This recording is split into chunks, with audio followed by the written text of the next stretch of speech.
job in the world.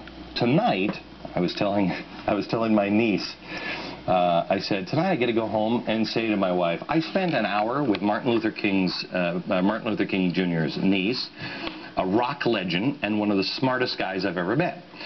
Joining me now, Dr. Alveda King, pastoral associate at Priests for Life. She is the niece of Dr. Martin Luther King, the daughter of King's brother, A.D. King, and music legend.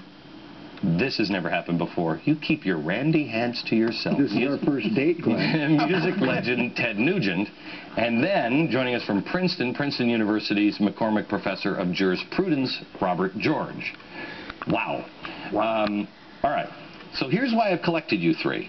I've collected you because, Dr. King, you know history. You were there. Absolutely. And I want to talk about history. Martin Luther King had it nailed. I'm convinced he has the answer for today. Absolutely.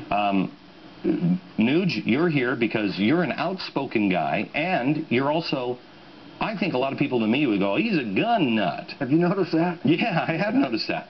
But you were also dedicated to peace, and sometimes absolute nonviolence. Like, absolute nonviolence and peace, and demonstrating we the people in the most peaceable way we can. Right. And then I have Robert George, because Robert, you're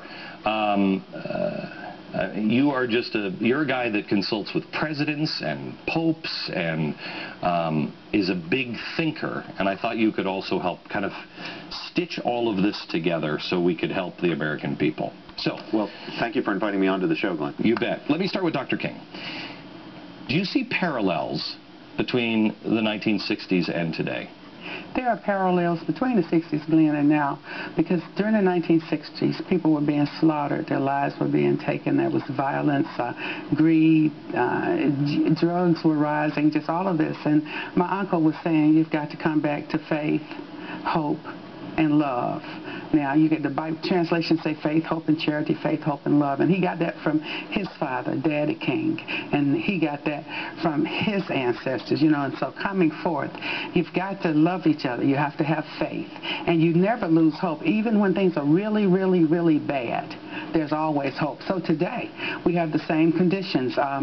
People are being slaughtered, war and rumors of war, abortion, drugs, sicknesses, disease, all of this is going on. Greed. America has just gone crazy with greed. I really have to say that. And so in the midst of all of this, people caring more about themselves than the least of these, than others. And so the answer is going to always be the same. You've got to have faith. You've got to begin